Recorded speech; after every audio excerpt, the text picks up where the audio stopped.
अभी आप लोगों को रानी लक्ष्मी आत्मरक्षा प्रशिक्षण के लिए यहाँ सबको इकट्ठा किया गया है, जिसे हम सेल्फ डिफेंस ट्रेनिंग प्रोग्राम के नाम से भी जानते हैं।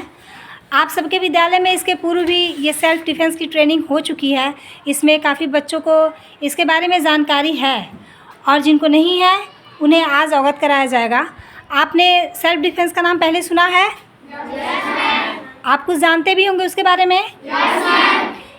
तो आप में से कोई हमें बताएगा कि ये सेल्फ डिफेंस सीखना या जानना क्यों ज़रूरी है? ये है क्या? बोलिए। अभी आप डर गए हमारे पूछने पर, तो भला आप अपना सेल्फ डिफेंस करेंगे कैसे? डिफेंस कर पाएंगे आप अपने आप को? नहीं कर पाएंगे ना। तो पहले बोलना तो सीखिए। और हम बताएं, सेल्फ डिफेंस में सबसे ज़्यादा स्ट्रॉन्ग पहलू क्या होता है? बोलना। अगर आपके पास बोलने की शक्ति और सामर्थ्य है ना, तो सामने वाले को आप खूब तेज चिल्ला के, आंखें पूरी दिखा के, और एक बार जैसे काली का रूप देखा है ना, हाँ वैसे ही करके अगर चिल्ला दें तो सामने वाला आधा तो ऐसे ही डर जाएगा। बाकी जो स्किल होगी वो हम आपको बता देंगे, लेकिन ये वाली स्किल तो आप में खुद को ही अपने आप में खुद जनरेट करना पड़ेगा, ठीक है ना। कि अपने आप को सामने वाले से ये ना दिखाइए कि हम कमज़ोर हैं। हमेशा ये रहे कि हम आपसे तेज़ हैं, ठीक है। जब आप सामने वाले को पहले ही आंख दिखा करके और पूरे तर्रा करके एकदम से शेरनी की तरह गरज के जब बोलेंगे ना, तो आधा वो खुद ही डर जाएगा कि भैया इसे कौन हाथ लगाए। सही बात है ना? लेकिन आप अपने आप को एक नर्वस सा, लीन थीन, बड़ी सुशील, सब बेसा जब दिखाएंगी ना, तो क्या होगा? सामने वाला सोचेगा बस ये इसके पास से तो एनर्जी होगी ही नहीं होगी। सही है ना? तो तेज़ तरार दिखाने का मतलब ये नहीं कि आप हर जगह लड़ते ही रहिए, लेकिन ये है कि जहाँ आपको लगे कि आपको कोई डिफीट करने वाला है, हराने वाला है, या आपके साथ कोई बदतमीज़ी करने वाला है, तो आप उस जगह पर क्या करिएगा? क्या करिएगा? आप अपने आप को स्ट्रांग दिखाएंगे। कभी भी अपने आप को सामने वाले को ये ना महसूस होने दीजिए कि हम कमज़ोर हैं। हो सकता है कि उस समय आप सामने वाले से कमज़ोर हों, ऐसा हो सकता है ना। भाई हमारे सामने कोई हट्टा कट्टा इंसान आ जाए, अरे बाप रे, सही बात है, कहाँ हम लड़ पाएंगे। लेकिन फिर भी कहते हैं ना कि आत्मबल सबसे बड़ा बल होता है। हम हार जाएंगे कोई बात नहीं है, लेकिन उसे हम पहले से ही महसूस करा दें कि हम तो हारे हुए हैं, तो वो और ज़्यादा हमारे ऊपर हावी होगा। और यदि हम उसे दिखा दें कि नहीं, तुम चाहे कितने भी स्ट्रांग हो, लेकिन तुम्हें हम जीतने नहीं देंगे। सही है ना? तो क्या करेगा वो बंदा? हमसे लड़ेगा? लड़ेगा? वो हमसे अगर लड़ेगा भी तो एक बार सोचेगा कि क्या करें। तो इस तरह से सेल्फ डिफेंस में आप प्रवेश कर चुके हैं, मतलब कि आप अपने आत्मरक्षा या स्वयं की रक्षा के लिए जो प्रक्रिया है वो सीखना शुरू कर चुके हैं। और इसमें आपको पता होगा कि सबसे प्रथम जो स्टेप होता है, फर्स्ट स्टेप जो होता है, आपको मालूम होगा कि वो सबसे पहले हमसे ही शुरू होता है। कि हम अपने आचार व्यवहार, विचार, अपने रहन सहन, या जो भी हमारे कपड़े लगते हैं ना, ये बहुत ज़्यादा मायने रखता है कि हम सामने वाले को विवश कर दें कि वो हमारा रिस्पेक्ट करे, ठीक है ना। हाँ, दुष्टों की बात हम नहीं करेंगे कि कुछ तो दुष्ट ऐसे होते हैं कि भाई आप कितने भी सीधे साधे हो, कितना भी अच्छा सा भी हैप करो, लेकिन उन्हें ये बात समझ में नहीं आती है, तो वहाँ क्या काम करेगा? हमारा फाइट काम करेगा। लेकिन सबसे पहले हमें अपने आचरण को या फिर हमारे पहनावे को ना बेटा सबसे ज़्यादा सही ढंग से रखना पड़ेगा। आज का कल्चर हमारा इतना ज़्यादा मॉडर्न हो चुका है कि हम अपने आप को मॉडर्न करने के चक्कर में ये नहीं समझ पा रहे हैं कि हम क्या पहन रहे हैं, कैसे रह रहे हैं, क्या कर रहे हैं। ये बिल्कुल भी मतलब सभ्यता तो हम खोते चले जा रहे हैं।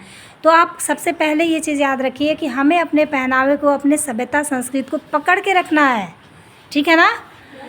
हाँ, ये है कि हम कहीं किसी से पीछे नहीं हैं, किसी से कम नहीं हैं। अगर हमें ज़रूरत पड़े तो हम मॉडर्न ड्रेस भी पहन सकते हैं, उसको भी पहन के चल सकते हैं, लेकिन हमारा जो कल्चर है, हम अपने पहनावे में आपको वो शक्ति सामर्थ्य दिखा दें तो वो सबसे अच्छा है ना। तो इसलिए हम कहेंगे कि आप सबसे पहले अगर चाहते हैं कि सेल्फ डिफेंस में कदम रखना, तो इस सेल्फ डिफेंस में सबसे पहला कदम जो होता है, सबसे पहला जो स्टेप होता है वो है हमारा पहनावा। दूसरा क्या होता है? दूसरा स्टेप होता है हमारे खुद के शरीर की शक्ति और सामर्थ्य। हम आपको स्किल सिखा दें लेकिन आपके शरीर में वो शक्ति और सामर्थ्य नहीं है तो क्या वो स्किल काम आएगा? कुछ हद तक काम आ सकता है लेकिन उसका प्रॉपर यूज़ हम नहीं कर पाएंगे जब तक कि हमारे शरीर में वो शक्ति ना हो, स्ट्रेंथ ना हो। और ये कहाँ से मिलेगा? हमें न्यूट्रिशन से मिलता है, पोषक तत्वों से। हम जो भी भोजन कर रहे हैं ना, ये नहीं कि चलो भोजन करना है, पेट भरना है तो हम उठाए और एक ही बार में 4 रोटी खा लिया, तो बस 4 रोटी तो हमें क्या देगा? एक प्रॉपर हमको कार्बोहाइड्रेट देगा। लेकिन हमारे भोजन में 24 घंटे, मतलब 24 घंटे हम भोजन ही नहीं करते रहते हैं। जो भी हम 18 घंटे जो हम कुछ खाते पीते हैं उसमें 18 घंटों में जो मॉर्निंग से लेकर के इवनिंग तक क्या है, मॉर्निंग में ब्रेकफास्ट है, फिर दोपहर में हम लंच करते हैं, फिर कुछ स्नैक्स वगैरह भी हम शाम को ले लेते हैं, फिर नाइट में डिनर करते हैं। तो इन सारे स्टेप्स में ना हमें पूरे दिन का पोषक तत्व तो लेना आवश्यक होता है, जिसमें दूध, दही, सब्जियां, फल, अनाज, सब कुछ एक सही मात्रा में शामिल हो, जिससे हमारे शरीर भी स्ट्रांग रहे, प्रोग्रेस भी करे। और बाहरी वातावरण से, बाहरी वातावरण क्या है? मतलब ये ज़रूरी नहीं है कि कोई हमको मार रहा है तभी हम उससे डिफीट कर पाएँ, बल्कि एक चीज़ और भी है कि हम उस चीज़ से भी रक्षा कर पाएँ, अपनी डिफेंस कर पाएँ कि जो बैक्टीरिया, कीटाणु जो इस अभी हमारे बारिश का मौसम है या फिर तो जो बीमारियां फैली हुई हैं उस चीज़ से भी अपने शरीर को डिफेंस करना होता है। ये मालूम है आपको? मालूम है? तो उस चीज़ से भी हमें कौन बचाता है? ये हमारे पोषक तत्व ही बचाते हैं हमें। तो इन सब चीज़ों का ध्यान रखते हुए हम क्या करेंगे? हम पहला स्टेप अपना पहनावा, बर्ताव, जो हमारा बोलने का, रहने का जो तरीका है वो। दूसरा क्या है कि हम अपने आप को पहले स्ट्रॉन्ग करें शारीरिक रूप से, मतलब कि हम भोजन जो भी लें उसको प्रॉपर रूप से भोजन ले रहे हैं तो हमारे मानसिक स्तर में भी सुधार आएगा। जब हम शरीर से स्ट्रांग रहेंगे ना तो हम मानसिक रूप से भी ये सोच पाएंगे कि हम सामने वाले को हरा सकते हैं। तो दूसरा स्टेप हो गया। तीसरा, हम आपको जो स्किल बताएंगे कि कैसे हम किसी भी बड़े को भी हरा सकते हैं। हमारे शरीर में कौन कौन से वो पार्ट्स हैं जिस पर हम किक करके, हिट करके, पंच करके हम अपने आप को बचा सकते हैं। ठीक है? तो आपका ये क्लास बहुत अच्छा रहा, काफ़ी आपने धैर्य से हमें सुना और आपकी जो भी जानकारियां हैं अभी जो आपको नहीं भी मालूम है और या फिर मालूम है तो इसका समय समय पर टेस्ट होता रहेगा। और आप बाकी आगे जो भी कल आपको सिखाई जाएंगी वो ग्राउंड की लेवल की चीज़ें हैं। अभी तो फ़िलहाल बारिश का मौसम है, आपके ग्राउंड में काफ़ी पानी है, इसलिए आज स्टार्ट नहीं हो पा रहा है। कल से आपके स्किल्स बताए जाएंगे। ठीक है? तो आप तैयार हैं? Yes ma'am. Very good. तो एक बार क्लैप हो जाए, एक साथ ताली बजा।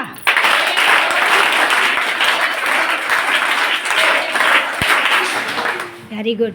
चलिए, थैंक यू।